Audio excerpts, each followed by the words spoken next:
My guest today, Angela Duckworth, is a highly sought-after international speaker, author, and researcher. Rosalie and Egbert Chang Professor of Psychology, University of Pennsylvania, where she studies grit and self-control. Her book, Grit, The Power of Passion and Perseverance, was obviously a #1 New York Times bestseller and stayed on the bestseller list for 21 weeks. She's currently writing an eagerly awaited second book, exploring how our situations can change us and how we can change our situations. It's a real pleasure to have you on the show. A very warm welcome, Angela. Thank you, Jean-Philippe. Thank you so much. So I'd love to start you, I love to do that always with my guests, by asking you a few questions about your situation growing up. I think you are born into a Chinese immigrant family. It sounds like your dad was very focused on the idea of genius and how smart you and your siblings were. And he did not think of you as being maybe smart enough, I was told, which must have been pretty tough on you. So can you paint us a picture, not of course of your ugly dad, because I'm sure it was wonderful, but of your early life and experiences that shaped you with your family? Yeah, my dad did love me very much, but I will say that, maybe there's this expression of having a tiger mom. I mean, in a way, I guess you could say I had a tiger dad. So my parents immigrated from China to where I live now, the Philadelphia area. And, he really was obsessed with achievement. I mean, including his own, by the way. Every year when the Nobel Prizes were announced, especially in chemistry, because that was his field. He worked for DuPont. He always I think was mildly disappointed that he was not the recipient. And then growing up, there was this, constant refrain about, and I think it was as much implied as it was explicit, but that, some people really are geniuses, and he really admired them. I mean, he talked about Isaac Newton and Albert Einstein and great chemists. And I thought to myself as a little girl, if my dad is both telling me that I'm no genius in exactly those words, and if I look around in my classroom and it's pretty clear I'm not even the smartest kid among 30 children, I'm what's gonna happen, and how much am I gonna I guess earn my father's attention and love. So I grew up with a little bit of a rebellious streak, Jean-Philippe, and I just had a sense that he was not entirely correct, that greatness is from innate talent, and that's what led me to become a psychologist in the long run, I think. Studying things that are not that. We're going to go back to that for sure, Angela, in a few minutes. But to what extent did that experience with your dad impact your ability to persevere and find interest later in life? Was it like a trigger, or one of the triggers, maybe early, It's such a good question. I can speculate. When I said that my father, would talk a lot about achievement, it's true. And he talked a lot about genius and so forth. But also there's what people do, right? So there's his lived example. And I certainly had the example living in my own household of his grit, right? He really loved his work. He talked about it. He thought about it. He would sort of stroke his nose or he would cross his arms, and I knew he was thinking. And he was in many ways, in love with the work he did as a chemist. So I think in a way I had a model of passion and perseverance for long-term goals, even if there weren't a lot of lectures about that. I do think that so much of grit does come down to confidence. When you see somebody give up and you ask yourself, look, why don't they work harder? Why did they give up? Very often it is from lack of belief that you can do something. Somehow I was able to sustain the belief that I could. Yeah, let me ask a question, and maybe, it's not the right question to ask, but did your dad have a chance to read your book, actually, Angela? So when I was writing the book, my father was already in the late stages of Parkinson's disease and a few other things that I think we never quite figured out what was going on. So I was able to read it to him. Wow. But I am not 100% sure, how much he grasped. But I will say this: he lived and he was still healthy when I became a professor studying this topic of effort and achievement. And I know that you and I are both very interested in growth mindset. You know, I don't want to paint a picture of my father like he never changed. I think my dad did learn a lot in the course of his life, and I think he became more open-minded to, you know, other accounts of excellence than maybe he was brought up with. Different types of geniuses.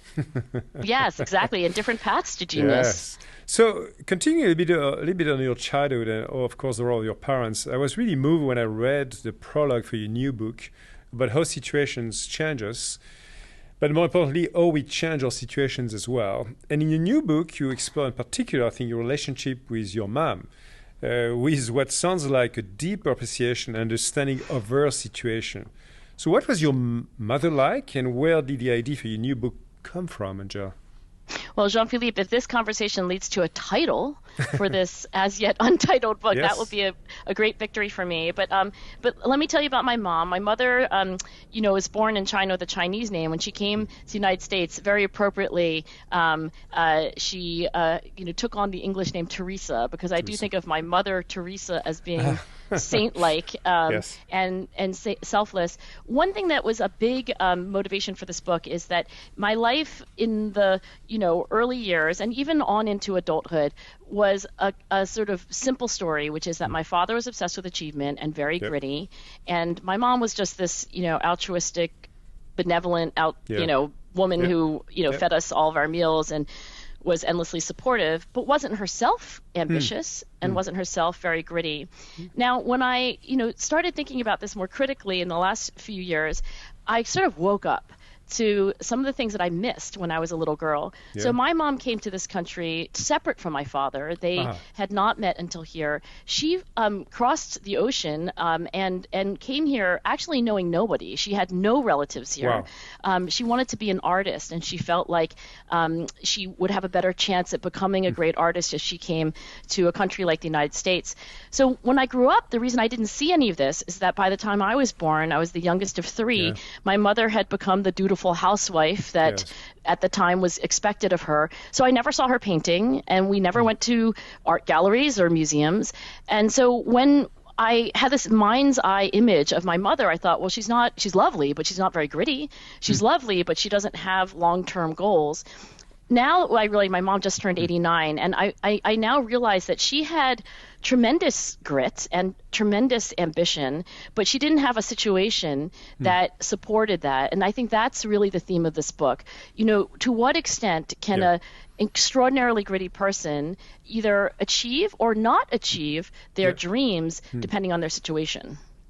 I think it's actually quite exciting and interesting to hear you, Angela, talking both about some of the values, some of the traits as well. I think we'll talk about the character later on of your dad.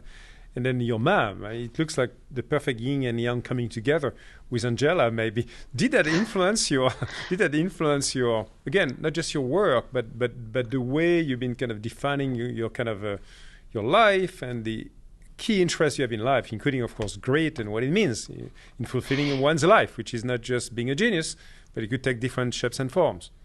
Well, first, I don't consider myself a genius. I think I do, though, feel. But you're very flattering, so thank you. I do feel like all of us, there is a kind of long shadow of our parents in our lives in one way or another. And I know Freud is a little bit out these days, but I think Freud was not entirely wrong to say that we are shaped by our childhood experiences, and that relationship we have with our parents, whether good or bad, is going to have a legacy.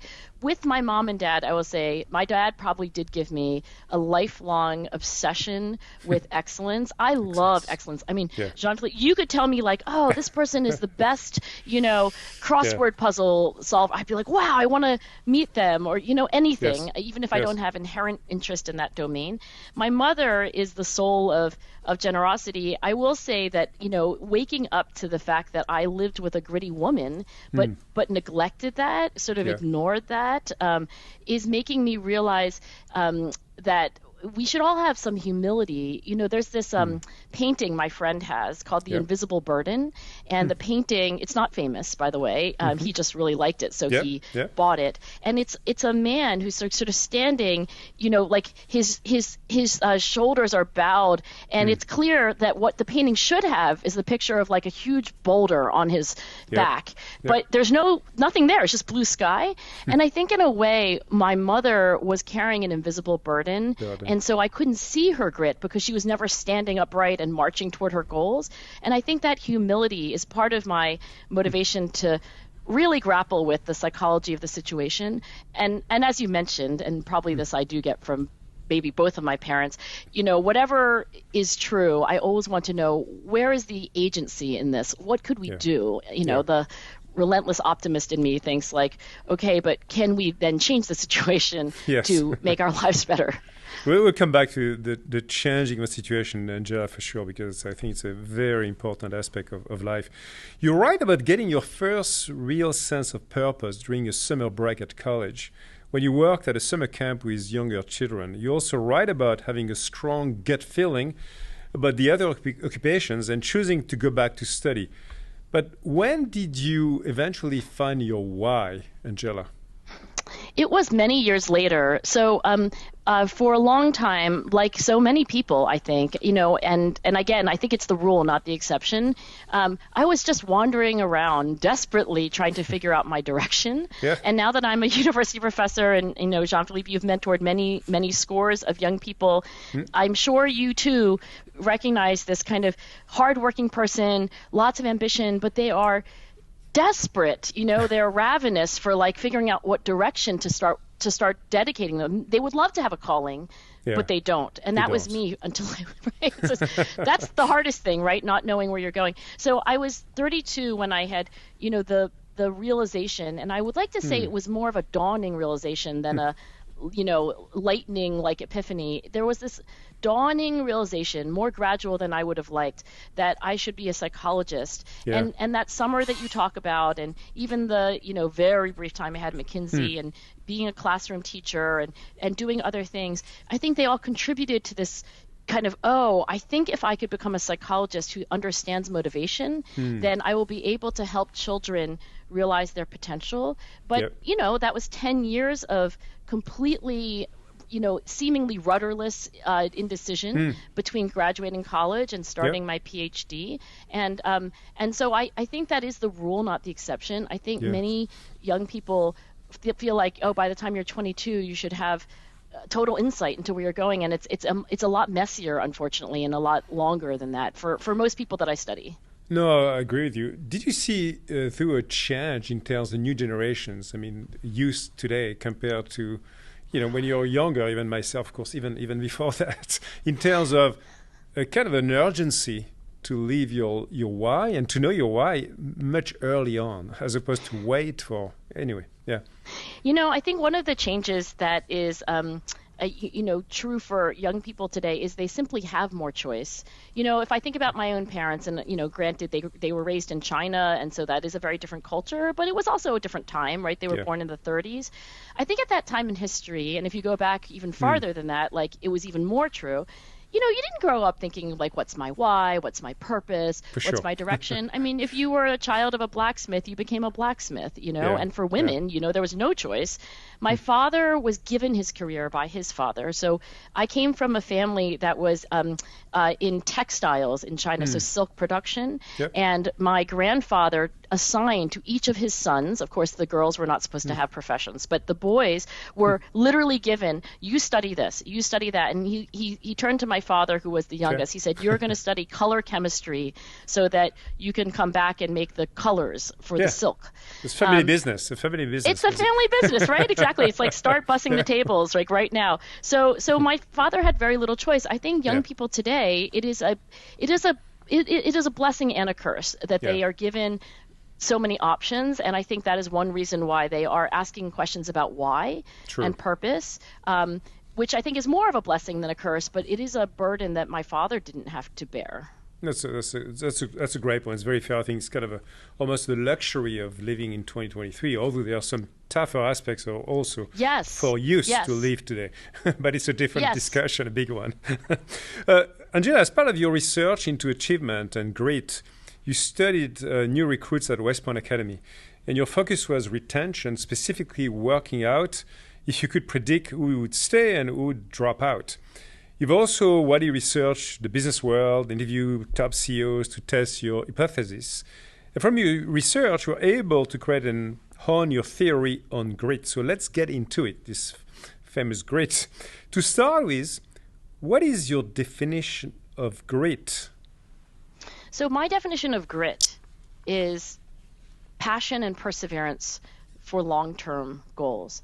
And I want to put the emphasis there on long-term. Long-term. Because I think, people think like, well, you mean just being, conscientious or just being, intense about what you're doing. And I think it's really the stamina with which you are, loyal to this direction that you've decided to follow. And then also, of course, like very hardworking and resilient on bad days. So it's really a kind of marathon-like stamina. Yeah. And I think a lot of people consider this word passion, which, the Latin root, it comes from suffering, right? So they have this idea of like, somebody who just like the mental picture, somebody who's just like furiously working like, all night. And I'm like, well, it's really usually not that, because, if you do that, you probably can't do it for 10 years or 20 or 30. So it's a long-term engagement. I want to emphasize another thing about it, again, because I think there's sometimes a misconception. Maybe the word, at least in English, which I've never really been able to fully work out, like the etymology, but it sounds very grim. It's like grit, suffering, and really I've never interviewed a paragon of grit who didn't love their work. Yes, they're suffering. You'll never talk to a writer who says it's easy. You'll never talk to a CEO who says it's easy. But there is a love. There is a kind of intrinsic motivation, as opposed to an external, obligation that drives this long-term commitment. Yes, no, it makes a lot of sense. So you've been obviously working and reading as well. I'm sure a lot of research that has been done by many psychologists and researchers at the time. And, we know that IQ clearly is not fixed. And recently on the podcast, I had a fascinating conversation with neuroscientist Dr. Najah Mejad about how the brain is capable of making new pathways into older adulthood. And many of the top purpose-led CEOs that I've opportunity to have on the podcast, who have been great at nurturing their own growth mindset. So one thing you suggest as a way of enabling a growth mindset and perseverance and learning about your interests and potential goals is what you call, I think, the hard thing rule. Can you elaborate on the hard thing rule, please? Of course. So Jean-Philippe, when I was in graduate school, as you just asked me, like, well, when did you figure out what you wanted to do? Well, I was 32 when I started my very first day of my PhD program. I was also pregnant with my second child, who would later be born, and her name was Lucy. But I basically was a young mom. I was a young mom and a young PhD student all at the same time. And as my children were growing up, I was, metabolizing all this research on achievement and goals. And it became very clear to me that any young person, and really any person of any age, will always struggle to do a hard thing because there's always the easier way out, right? Yes. And I thought to myself, how will my children learn grit, right? How will they learn to stick it out as opposed to give up early? How will they learn to work hard as opposed to loafing? And then my husband and I, Jason and I, we said, well, let's make a rule. So we called it the hard thing rule. And it had 3 parts. So with our 2 young daughters, Amanda and Lucy, we said, look, the first part is this. You have to do a hard thing. But we gave a very specific definition because of the research on the 10,000 hours of practice and so forth. Yeah. So we said, you have to do something that requires deliberate practice, which you and I can talk a little bit more about, because it's very specific and it's not just working hard. But anyway, they knew all about it because Uncle Anders Ericsson, would come over for dinner, and he told them what that meant. Second part of it was that you can't give up in the middle. So if you sign up for ballet for the spring, and maybe at the fourth lesson you say, that's not for me, I don't want to do this. We say, and we have said this to them, that's totally fine. At the end of the spring, you can choose another hard thing, right? As long as you're doing something, but you can't quit in the middle. That was the second part.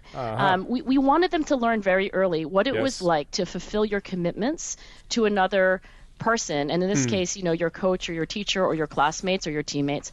And they very often requested to quit their hard thing in the middle, like, oh, I decided I don't want to do track. And we're like, oh my gosh, what a great realization. You can quit track at the end of track.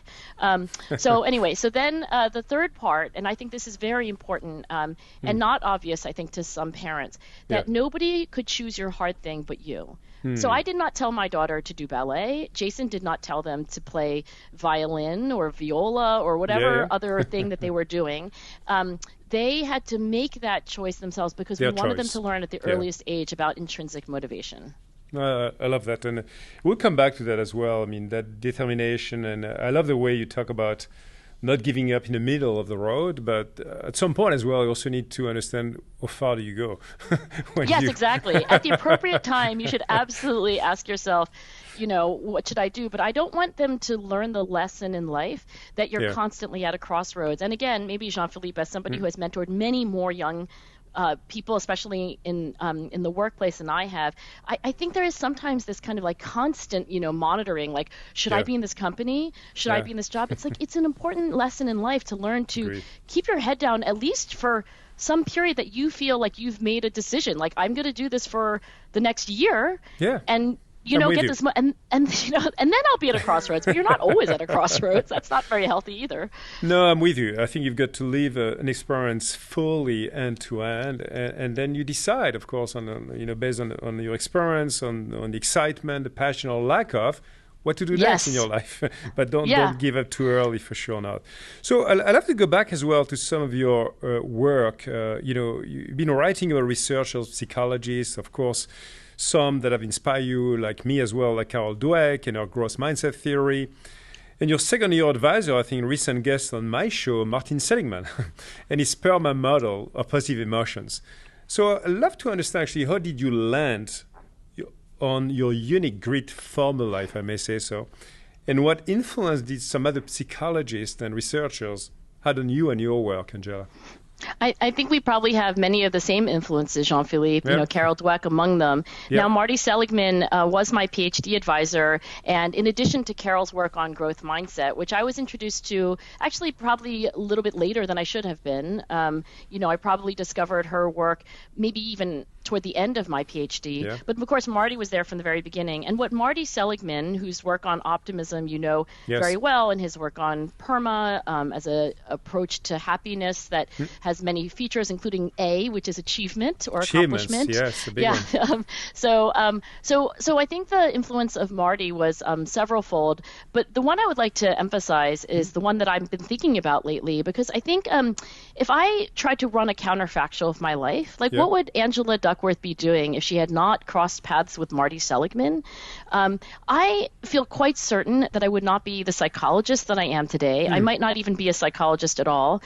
He was a mentor to me. So, apart from the scientific influence, and learning to think like a scientist and think big, which of course he taught me to do and modeled for me, he was a kind of mentor that I could say I would not be half the scientist that I am, if at all, were it not for him. And I think what Marty did at key moments was to help me see ambition that I didn't permit myself to see. And the reason I bring that up is that I have lately come to the belief that nobody who achieves great things does so by grit alone. I think that there is not a single high achiever who can say that they've done everything like kind of DIY, do it yourself. Yes. And in my case, I now realize how utterly dependent I was on his encouragement. And he really did see what I could do before I had any glimmer of that myself. Every time we would submit a paper, he would say, well, why don't we go to psych science? Like, why don't we go big? And I would think to myself, like, what, me? Like, and so he constantly was like enlarging my horizons. And I have to say that, he continues to do so. And so this continual dependence on mentors, I think, is something which is hidden from maybe especially young people. And they think you should be able, if you're great and you're gritty, you should be able to do it yourself. That's exactly the opposite of the truth.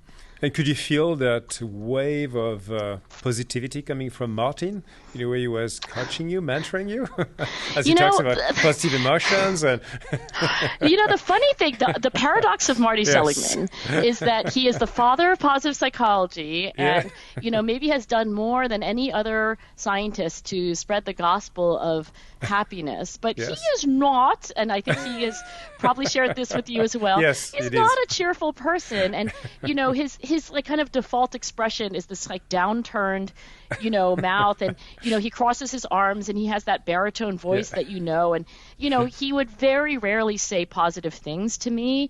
But I will say that he was in the deeper way, right? So maybe superficially he didn't look like a cheerleader, but in a deeper way, and this is again why I've been thinking about it so much. I don't know that human beings have evolved to be their own sole source of encouragement and confidence. I mean, you asked me about confidence in the very beginning of this conversation. Yes. That's not human beings. Aristotle said, man is a social animal, and we depend on other people's opinions.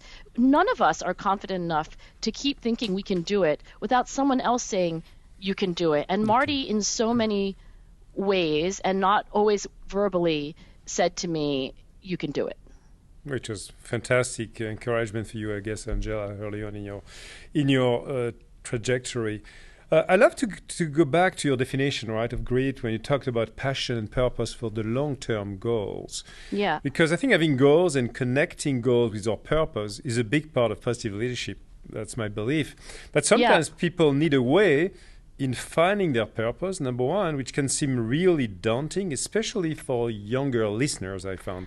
So recently I was talking to Stephen M. R. Covey, also my podcast, author of Trust and Inspire. Yeah. And, about connecting others with a purpose. And he says he has to start with you being inspired by a goal and purpose. It starts with you, with each one of us. And that way you can light the fire for others. And he says everyone can inspire, and that is a learnable skill, but it has to start with you. So how would you describe, first of all, your own purpose? and has it changed over the years? And the way you think that all of us can learn the skill as well of becoming more inspirational. This is a daunting word that people use to talk about leadership. You get to be inspirational, and it's very intimidating for most people. Yeah, I think it's intimidating on both sides, both the leader, who is supposed to be the one inspiring, and honestly also the generally younger follower or the person who does not yet feel like they have their purpose. It's, we're all daunted, but I couldn't agree more with Stephen and with you about that this is learnable, that there is a way, there is a path, right? And so I'll tell you about my path and maybe some speculation about the questions that you just asked. So as you just asked, and I said, well, I was 32 when I figured this out. I would define my purpose today, my top level goal, the telos that gives meaning to everything I do is maybe in 3 words, because I've kind of tried to get it more succinct over the years, is to increase psychological wisdom. And I think I used to have a wordier version, which is to use psychological science to help children thrive. But increased psychological wisdom broadly, to me, captures it and is easier to remember because it's 3 words. I tell my graduate students, every time you cross out a word, you get 25 cents. So, I saved, $1 or something on this top level goal. I think in terms of that being a very kind of North Star compass for me, a direction. It was a path that was not even clear when I was 32. I mean, it wasn't that if you asked me on my first day of graduate school, like, well, what's your calling? What's your purpose? I wouldn't have been able to articulate that. So like many people, I'm guessing you as well, there's been a continual like sort of exploration, refinement, if you will. Maybe at some point you kind of know, but you're still refining it. Yes. And that's certainly the case for me.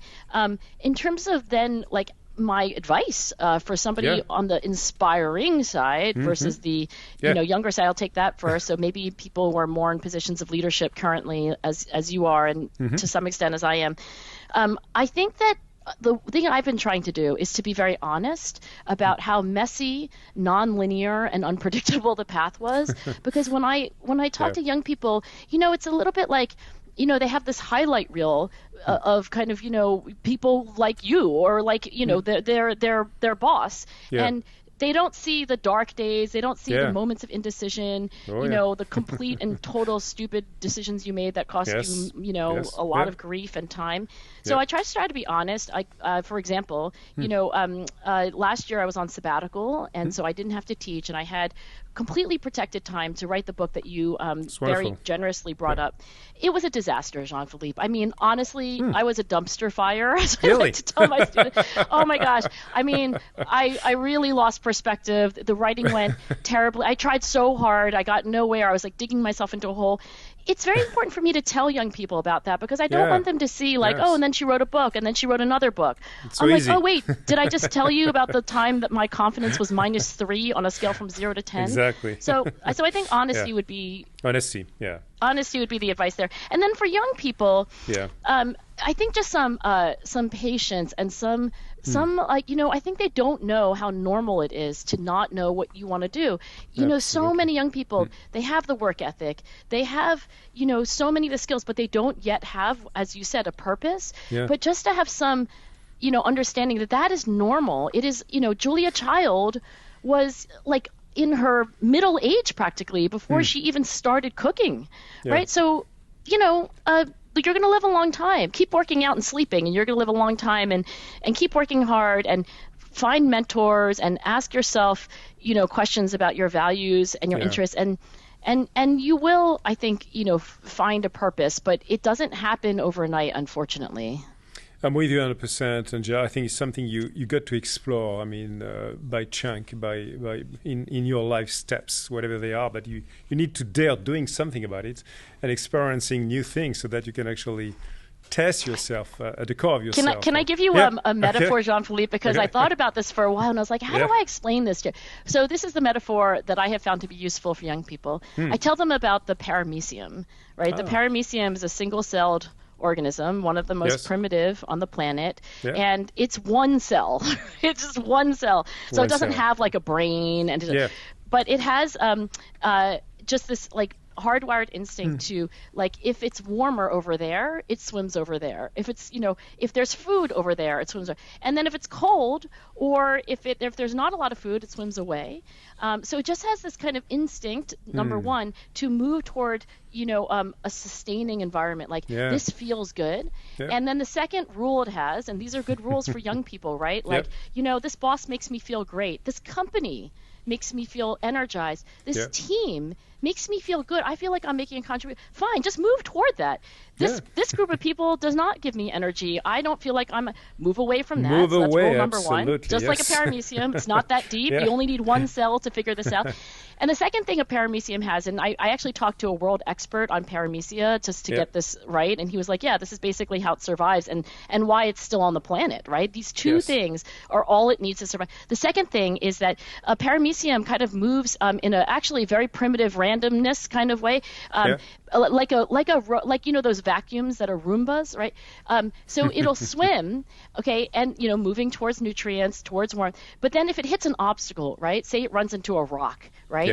It has this very primitive survival mechanism. It backs up, and then it just tries a random direction, and then it goes forward. If it hits the rock again, it backs up, just like one of these like stupid Roomba vacuums. And I say to young people, I'm like, look, when you hit an obstacle, back up, try something else. Okay, it's still not moving, back up and try again. So, that period of life, I wouldn't go back to my 20s for anything. It was so hard.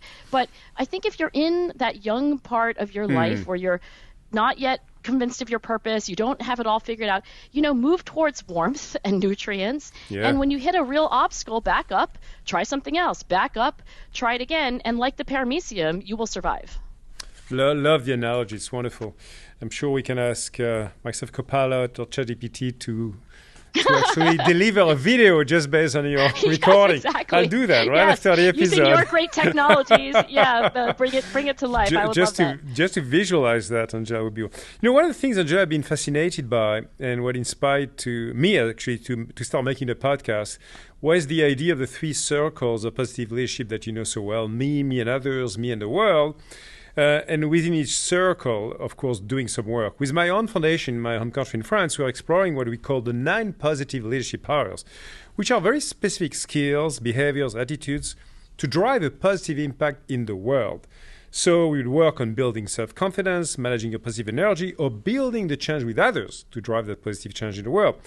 Just love to ask you your thought about the way you would build on grit to drive a positive change in the world.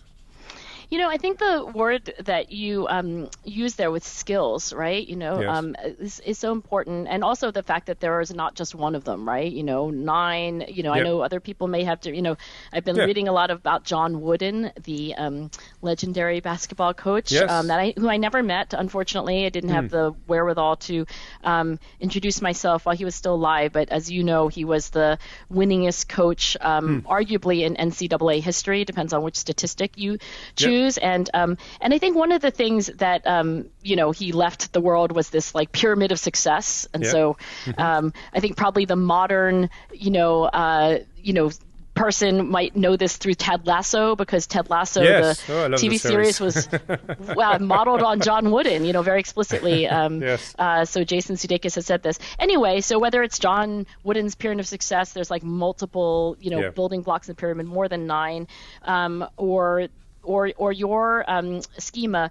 One thing we could agree on is, one, there are skills, right? Like John Wooden and like you, I really believe these are not innate. It's also not something where you can look at this and say, well, this one I don't have. Self-confidence, that's not me, right? It's like, well, how do I get more self-confidence, right? Exactly. This is a skill I can develop. The other thing is just that the plurality, right? It's not one thing, right?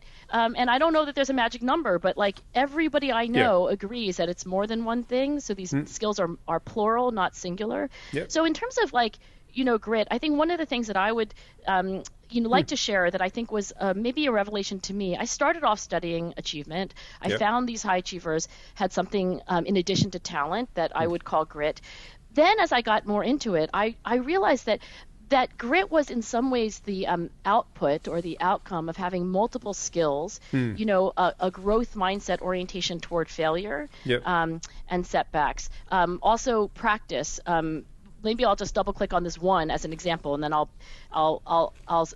conclude my answer to that one. So we mentioned this hard thing rule, right? And I told you that my daughters, when they were growing up, got to meet Anders Ericsson because we were collaborating, and he would sometimes travel to Philadelphia, and he's the cognitive psychologist who gave the world this idea of deliberate practice. Yes. So here's a skill that I believe anybody could learn. So what Anders found is that world-class experts, they don't just work hard. And it's not just that they put in 10,000 hours. And by the way, to his dying day, Anders was so frustrated that the world got the wrong message from his research.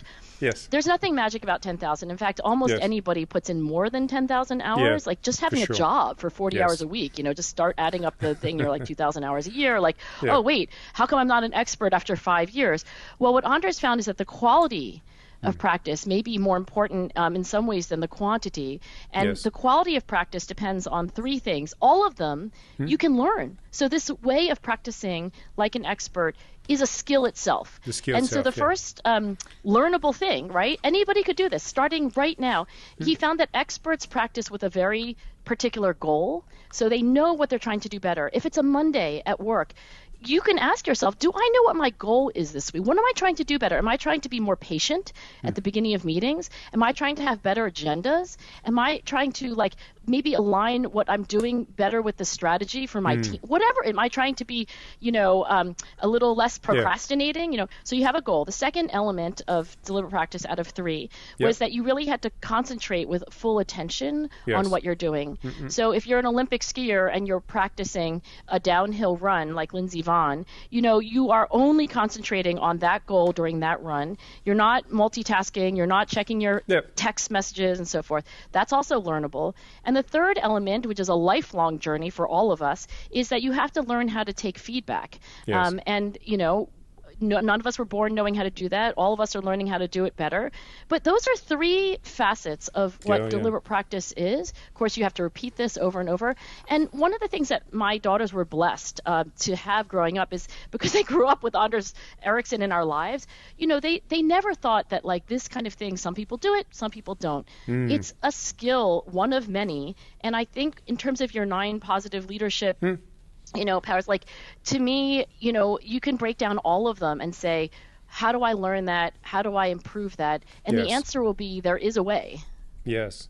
I love that framework in terms of developing our own learning appetite all the time, and the best way to apply that learning actually, in action every day of our life, which I think has to be very intentional, as you said, having a goal of what you want to achieve. Exactly. And all the 3 things you mentioned, actually, Anja, is something it's something we discuss a lot with many of our guests, obviously. So it will be a number of wonderful cross-references between what you just said and many of my guests, which I love.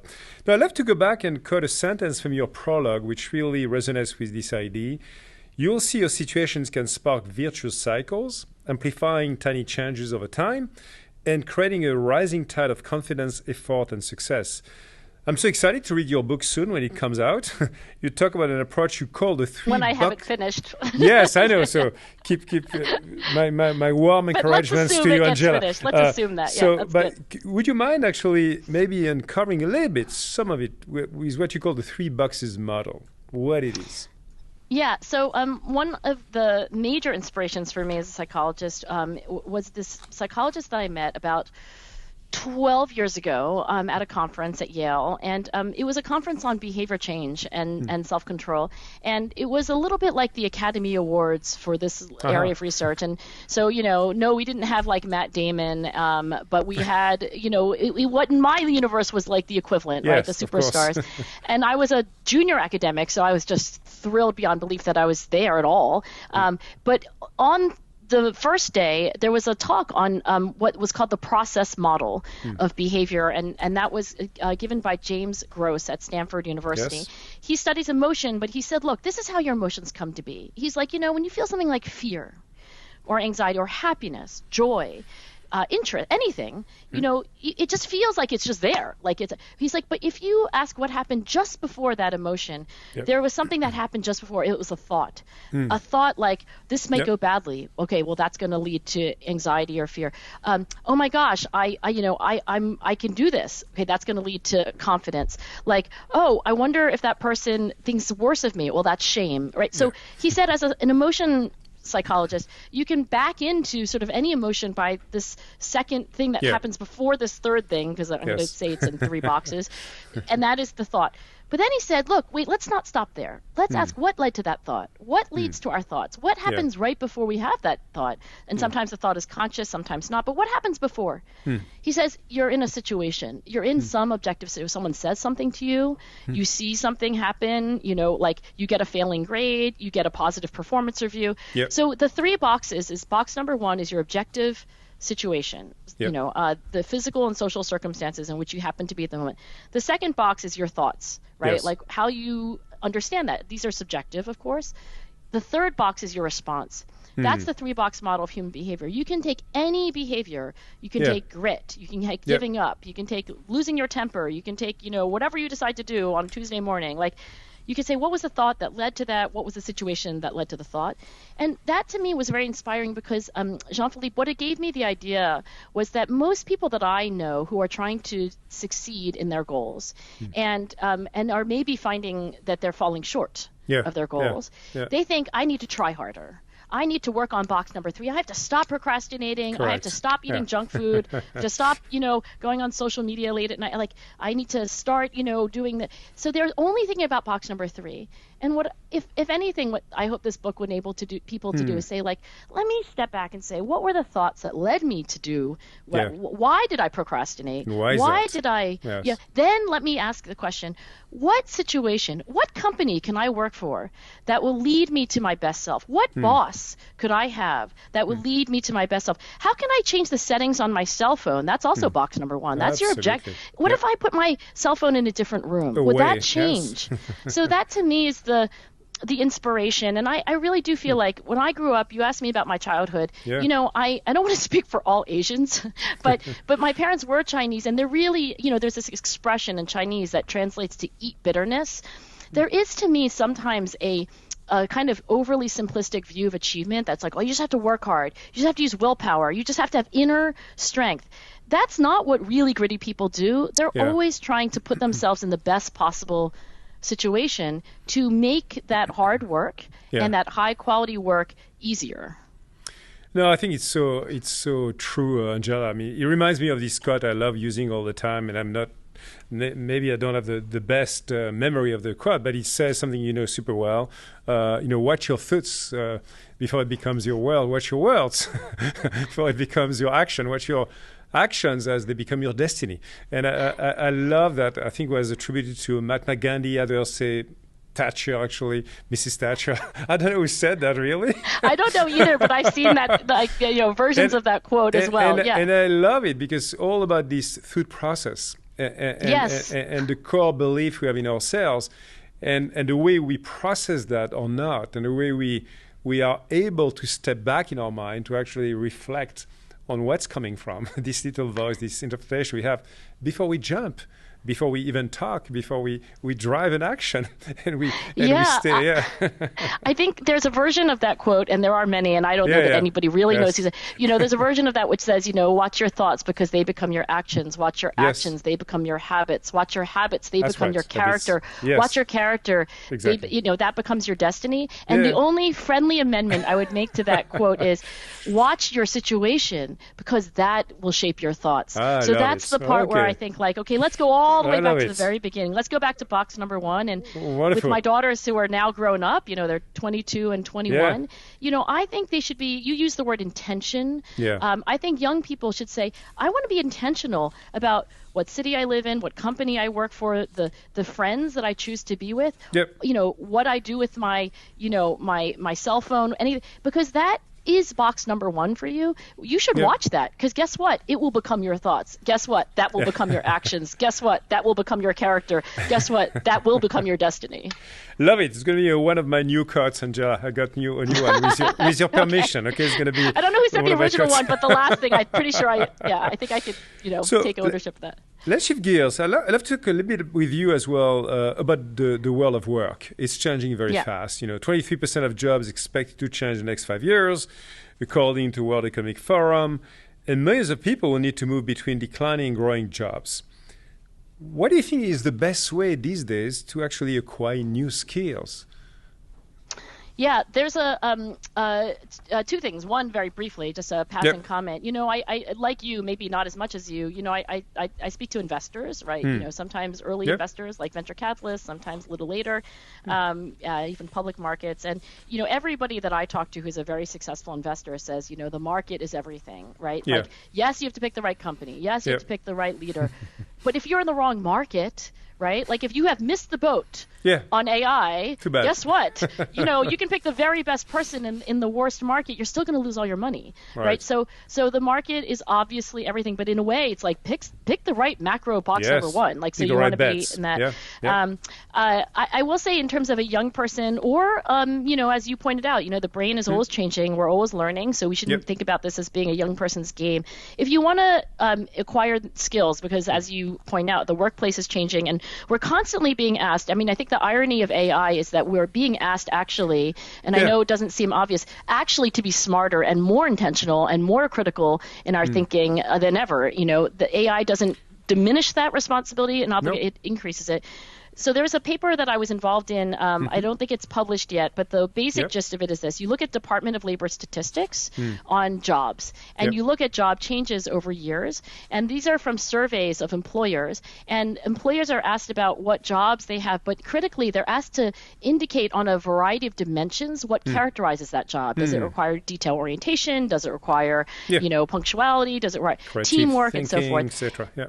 Exactly. And, one thing is clear, and I don't want to say it's the only thing, but it's kind of relevant to what you just asked, is that there is a kind of, we call it intellectual tenacity. Yeah. There is an increasing need in the marketplace for people who are lifelong learners and who have a kind of, persistent curiosity, not a cursory curiosity. Many people will be like, gee, I wonder what Cameron Diaz is doing right now. I will look it up on the internet. That's not what we're talking about. It's more like I can't figure this out. I'm going to ask this person. I still can't figure it out. Now I'm going to look at this video. Wow, I think I understand it, but now I'm going to go deeper. So that, I think, is something that the labor statistics suggest is increasingly in demand, and like we have been violently agreeing about, like I think it's learnable. Sometimes people think, well, yeah, but some people are like that, and I'm not. It's like, well, guess what? You can be like that too. First of all, just start doing it. I think there is a lot of habit to this kind of approach to learning. So building on that, Angela, you talked about the famous law of the 10,000 hours, right, to master a skill. Again, in this new AI age, where hopefully more and more people, I'm not saying everyone, this is not the case yet, but more and more people everywhere in the world will be able to have this copilot, this AI assistant to support us, to learn new things, to grow ourselves, hopefully. How do you think about these 10,000 hour skills? And how do you see a new pattern, again, in learning, experiencing on the job, on the task? What does it mean? How is it going to change maybe our learning mindset and the way we're going to educate, we're going to learn a job, and so on and so forth?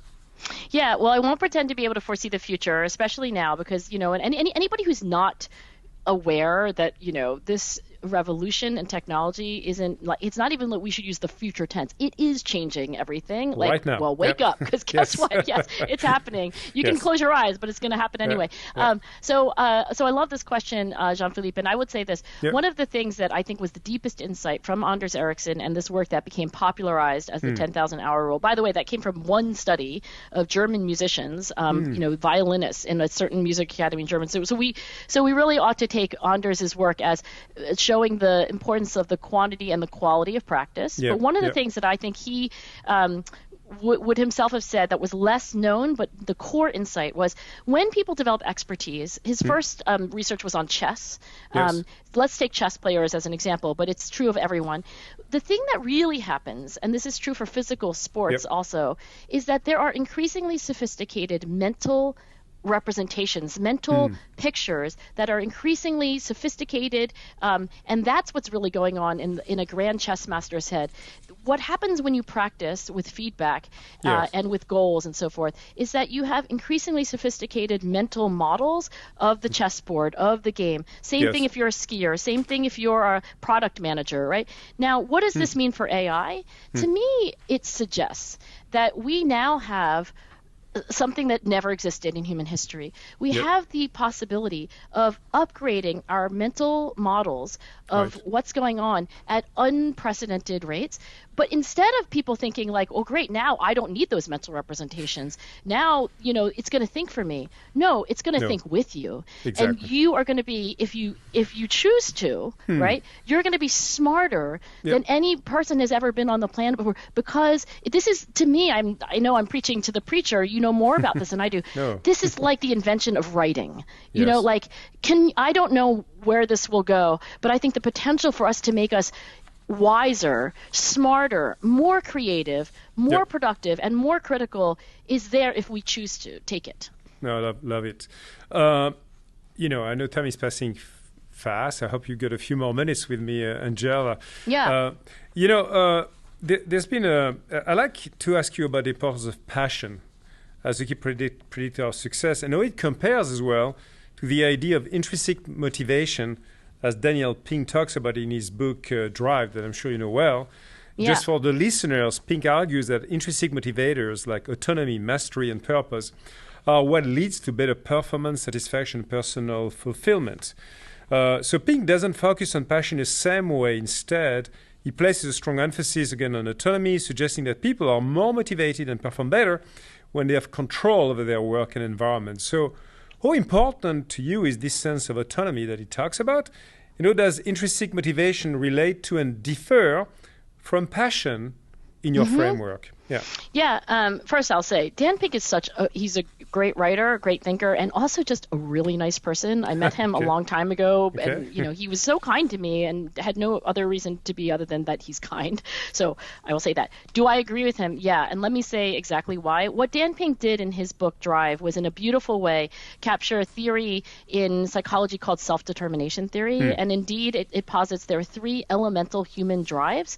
One is for autonomy, one is for mastery or competence, and the third is for belonging or connectedness, right? So those are the three things. And what this theory says, and Dan Pink, so beautifully wrote about, was that we have this instinct for that, and that is, those conditions set us up to do things that we find to be intrinsically valuable, as opposed to I have to do it by obligation, it's being forced on me from without. Let me tell you about the data, about why I agree with him. I mean, I agree with him kind of intuitively, but also the data that I've collected. I have collected data on grit and on intrinsic versus extrinsic motives, and it's crystal clear. The data say that people are driven by intrinsic motivation to do things that take a long time, that are very, very hard. Grit is correlated with intrinsic motivation. It is not correlated with extrinsic motivation. And just to double click on autonomy in particular, I do think this is not scientific, Jean-Philippe, but just when I think about my friends, I'm in my 50s, and if I just think of like who's really happy, the people who are really happy actually have a great deal of autonomy over how they spend their time and what they're doing. And those who are not as happy, they could be just as rich, just as materially comfortable, but those people often do not have a sense of autonomy, ownership. I'm doing this because I want to do it, not because I have to do it. So I think these are all part of a piece, and so I do believe that what Dan was writing about is deeply connected to grit, and I have data that suggests exactly that. No, super. I love to mention another quote by Abraham Lincoln on character, because I know you've been studying characters for many years. He said character is like a tree and reputation is like its shadow. The shadow is what we think of it. The tree is the real thing. So how would you go about defining the real thing, Angela, about character? What is our character? And what have you come to learn over the years of studying many people's characters? I know you studied that at length. I love that. I've never heard that expression, and it's so apt. Character, the tree, and then reputation is the shadow. So character, was appealing to me in part because of Aristotle, who said that the good life, truly the good life, is a life not of pleasure necessarily, although everybody wants pleasure in some degree. It's a life of character. And then if you ask, like, well, how did Aristotle define character? In so many words and in translation, my interpretation is that it's everything that you do and that you feel, that you think, that is good for other people as well as for yourself. And there are philosophers who study Aristotle who I think would say that that's true. So it's everything that we do that is good for others and as well as for ourselves. And the reason I think it's so important is that, I think, often when you think of character strengths like honesty or grit, but, you could argue, and I would argue, curiosity is also a character strength, even appreciation for beauty, empathy, compassion, generosity, forgiveness, the list goes on. It's plural, as we were, alluding to earlier. I think that the reason it's so important, and I think increasingly important in today's day and age, is that many of these virtues have a singular feature that make them very hard to do, which is that they are not immediately rewarding. They're only rewarding in the time. long run. Yes. Honesty, right? You know, I won't name names, but I was talking to somebody I really like, except for they told me the story. He said, you know, I was going to a restaurant, and this restaurant is so stupid. They had this offer. It was a chain restaurant, which I think made him feel like this was okay. They had this offer that, you know, if you enter your email address, you get $5 off. He said, so I would just go to the restaurant every time, and I would just enter a new email address. I think over, you know, a few months, it was like $400 or $500 that, like, I got. And I thought to myself, okay, that is not honest. No. I like this person, but I don't think that was honest. Yeah. And when I think about character, it's like, well, on that day, it's more rewarding to get $5 off, right? Yeah. On the next day, it's still immediately rewarding to get $5. Honesty does not give you immediate pleasure, Yeah, for you know, sure. and kindness doesn't always give you, and forgiveness. Oh my gosh, Yes. it's so much Yes. more rewarding in the short term to be angry at someone than to forgive them. So I think character is timeless, and I think it's timely. Yes. And I really think that when we talk to young people especially, we have to tell them that every virtue you can think of, every single one has this trade-off between what you're going to feel right now today and what you will be in the long run. And so this idea of character as a tree, the other reason I like it is that, you know, trees don't grow overnight. They take tending and feeding and Years. sunlight and years. Nurturing. And nurturing. You can't grow a tree overnight. Yes. You can't grow character overnight. But honestly, I say this as a mother, Jean-Philippe, nothing is more important than your character. I love it. So just building a little bit of that, I mean, I know you know deeply Martin Seligman 2004 values in action model, where Martin talked about 24 character strengths grouped into 6 broad virtues: wisdom and knowledge, courage, humanity, justice, temperance, and transcendence. In your opinion, Angela, I know it's a big question, which virtues are the most critical for us these days as individuals, and which matter the most in organizations and teams? So I'm kind of asking for the most universal virtues that resonate or drive the most positive impact, hopefully, in the world today. Well, and just to be clear, when I say character strengths, I'm using that synonymously, interchangeably with virtue. And I was a graduate student while that taxonomy was being created, literally next door. So Marty Seligman and also Chris Peterson were the two architects of that. And I was sitting in the desk next door to the office. So occasionally Chris would come. You know, originally there were 23. And Chris said, 23 is not a very beautiful number. I have to go back into my office and think of a 24th virtue. And he did. And I can't remember which one was the 24th one, but there was originally not quite 24. Anyway, the point is that I think that, you know, when you ask me, like, maybe what would be the cardinal virtue, right? You know, and arguments have been made. Some people think it's self-control because of this element of delay of gratification to all of them. I think that argument has been, some people like Barry Schwartz would say it's wisdom, right? Because wisdom is knowing which character strength or which virtue to call upon in that moment, at that, at that, in that situation. I think you could. I've thought about it a long time. I'm like, well, maybe it's honesty. Some people would say courage. When Navalnya, died recently. To me, I thought, like, you could make a very good argument that is courage, because you need to be brave to do any of the things that you would say is like a life of character. I don't know whether there's ever going to be a settled debate, but I will tell you this as a scientist: they are all positively correlated. They are all positively correlated. When you find a child who is curious, knowing nothing else about them, you can predict, on average, that they will also be good at delaying gratification. On average, they will also be generous. On average. So if you ask me why all these virtues are correlated, the answer is, probably, complicated. But I will say, I think there is some interrelatedness. There are certain environments that encourage us to be good people, and that kind of comes out in these things being core. And also, I think any one of these in a way leads to another. What would happen if you started out today and you said, today I'm just going to try to be a little bit kinder than yesterday. Maybe I can do one favor for one person. I will guarantee you that there will be a chain reaction. That kindness is going to lead you to gratitude. That gratitude is going to lead you to forgiveness. That forgiveness is going to maybe fill your tank a little bit. And maybe you will be a little more self-controlled.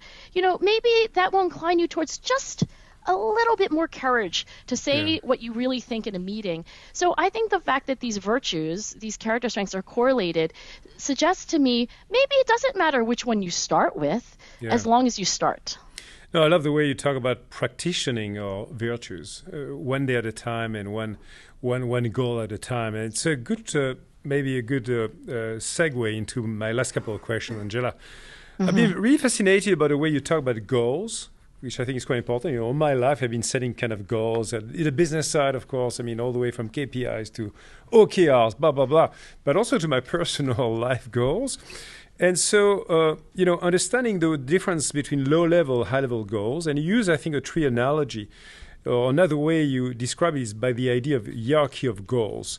So what is the best way of understanding and shaping and framing our goals? And particularly, I love you to talk about the way we can figure out our highest level goal, all the way down to the daily goals that you just talked about. What a goal is, Jean-Philippe, the scientific definition of a goal is it's a desired future state. It's a desired future. That's what a goal is, right? And you are exactly right that sometimes they can be very granular. The granular goals are the things that you have to get done right away. They're very specific. They're very concrete. And oftentimes they're small, like, I have to make sure I sign on to Teams, before the call starts. Okay, so then you have, maybe larger goals, a little more distal, like the things that you're trying to get done this week, this month. And yes, it absolutely, by the way, it has an analogy with OKRs and KPIs. It's the same idea that there's a hierarchy. And the higher you go up on the hierarchy, the more abstract and long-term, right. And maybe more even important, you could argue, these goals are. Here's the practical thing that I would like to emphasize about goals. And I think this obsession with goals in the workplace is not misplaced. Without those intentions of desired future states, where are you going? But I think maybe the key element to me in this and the practical advice is alignment. Right? You have to audit your goals and say, what are things I'm trying to get done today, right? These lowest level goals. How are they aligned? Or how are they not aligned with my mid-level, higher level, and even I gave you my 3-word top-level goal. For example, this conversation. How does this conversation, which was a low-level goal, right? It's very specific. It's, we're meeting at a certain time. It's going to have a beginning and an end. How is this related to my top-level goal of increasing psychological wisdom? To me, I was able to make those connections quite quickly. It's very aligned. So there was no ambivalence. It wasn't like, oh, gosh, I have to sign on. No, this is absolutely. And if you ask me what happiness is, happiness is not winning the Nobel Prize. Happiness is not, making a lot of money. Happiness is living, and you could even argue character. It's alignment. What I am doing today is aligned with my deepest purpose and values. There is a consistency. Am I going to win the Nobel Prize? Probably not, right? But there is a sense in which I have a kind of peace of mind of doing what feels right. Right, exactly. It's it's of a piece. And when I have felt least happy in my life, Jean-Philippe, is when there has been misalignment, a kind of a tension, a conflict. I should do this, but I don't want to, etc. So true. Last couple of questions. Just finishing on the goals, if I may push that even further. I'm also a friend of a podcast and executive coach, Michael Bungestani, that you may know, Angela, who's been writing this bestseller book on coaching, but he's been also writing a book called How to Begin Start Doing Something That Matters. In this book, he talks about worthy goals, and he gives them 3 characteristics. The goal has to be thrilling, important, and daunting. So what is your advice for setting challenging, audacious goals? Yeah, if I translate that into much more boring language, but it does align with the scientific literature, which, I confess is usually written almost deliberately in boring language. When Michael says, thrilling, important, and daunting, it aligns perfectly with what, 50 plus years of psychological research says about goals, which is on daunting. Let's take that. So one of the things about goals that's been studied is that, challenging goals, daunting goals, right, are much more motivating and much more achievement producing than less challenging goals, right? So I will say this, though, as somebody who also studies goal setting among people, often people set goals that are too daunting. So the thing is that when you ask somebody who's not in shape, what's your fitness goal? They kind of say ridiculous things like, I'm going to run a marathon by the summer. And you're like, wow, that's daunting, but almost too Yes. daunting. So I think sometimes you want to be daunting, but Yep. feasibly daunting, realistically daunting. That's another finding from research. Yes. But daunting has some grounding there. Then when he says thrilling, I think that aligns to what scientists who study goals. It's like it has to be enjoyable or interesting to you. Now that kind of sounds obvious, but a lot of young people set goals. Like they say they want to get fit, but when they think about how they're going to do that, they don't pick an activity that is thrilling to them. They enjoy. pick something which is terrible. It's like, oh, I'm going to go on the Stairmaster for 45 minutes a day. Yeah. How do you feel about that? Oh, it's terrible. Yeah. If it's not thrilling to you to be on the Stairmaster, choose something else. Choose yoga. Yeah, choose I don't know. Choose something that you find enjoyable or thrilling.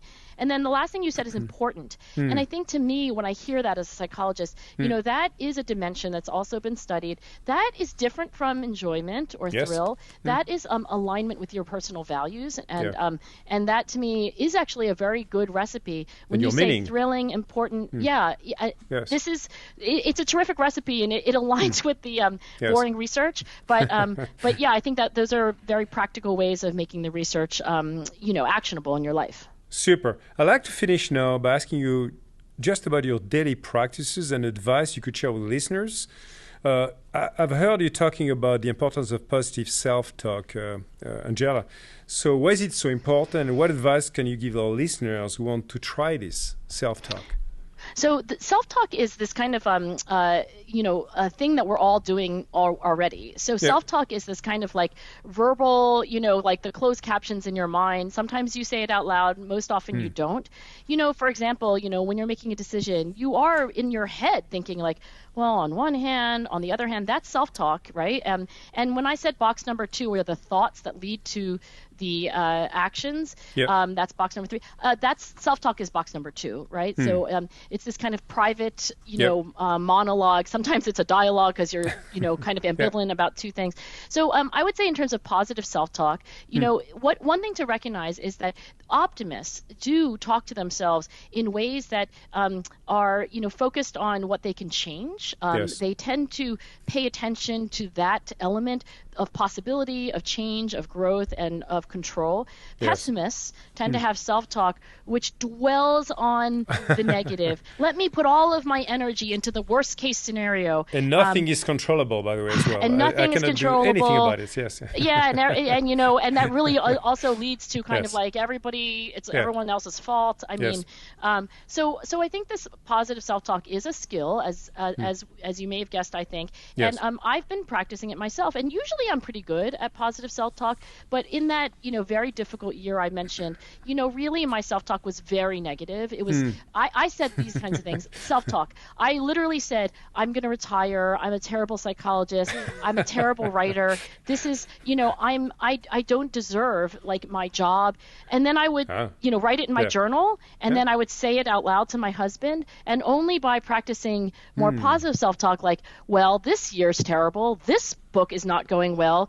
This paragraph doesn't work, but it's not that I'm bad, right? So I did have to learn how to shift my self-talk, you know, in that case, just to have a little more perspective. But self-talk is happening. You do it, I do it, we're going to do it today. All the and time. Just to kind of listen for your self-talk is probably the first. Exactly. All the time, whether we know it or not, whether we're conscious of it or not. So I think that's important. Wonderful. Very last question. Beyond the positive talk, by the way, it's all about positive talk as well. What are the other practices you have day by day, Angela, to grow your positive energy and drive it and carry it to others in your life? Well, one thing that I've been thinking a lot about right now is just a feeling of solidarity. And I think it's appropriate because not only the Surgeon General, Vivek Murthy, but, you know, a lot of other people have raised concerns about like an epidemic of being alone, right? Yes. And I see that with young people. It's like you can get your food DoorDash to you. You know, you could Zoom into you could live a life of practically solitary confinement. And when you are disconnected from other people, you know, not just physically, but just in a more meaningful sense, I think you lose what I think is a very elemental drive, which is the drive for esprit de corps of solidarity. The reason I've been studying this, I've been looking into Alcoholics Anonymous as just a kind of extreme example of solidarity. And what I think is really important and what I've tried to do and where I am happiest and where I feel most aligned is when I am working on a project, Jean-Philippe, with other people that I really trust, that I enjoy. After this conversation, I'm going to go to a 2-hour meeting with collaborators. We're planning on work we're going to do. We're signing up to do this work without any payment. Yeah. In fact, like maybe but what is more beautiful in life than that feeling of solidarity, that feeling that you are together trying to do something challenging with people that you in some way love. Yes. And so I feel like if there is a message for our time, as people are retreating to their bedrooms and watching Netflix and not going to even a movie theater, and just take an audit of your time and say, how much time am I really spending with people that I trust and admire, working toward a common purpose? And I think you will find, as many members of Alcoholics Anonymous find, that there is a kind of succor, there is a kind of satisfaction. We are social animals, as I said, and I feel that there is a danger that technologies could be, sometimes used. It's our choice, but I think that we can use them to bring us together. We can use them to isolate, and I hope we choose to bring us together, because solidarity is one of the most important sources of satisfaction in life. What a wonderful closing, Angela. I couldn't dream of a better one. So let me thank you from the bottom of my heart. It was a wonderful dialogue. I mean, I think all the listeners have been increasing their psychology wisdom with you, positive psychology wisdom with you, Angela. I can feel it. Certainly I did myself. And the way you've been walking us through this wonderful combination of passion, perseverance for long-term goals, bring honesty, but also patience and excellence all together. Thank you so much for this wonderful journey, what you do, and really waiting for your book to come up. We'll have another conversation when it does. Exactly. I hope, Jean-Philippe. To be continued. Thank you so much, and take care, Angela.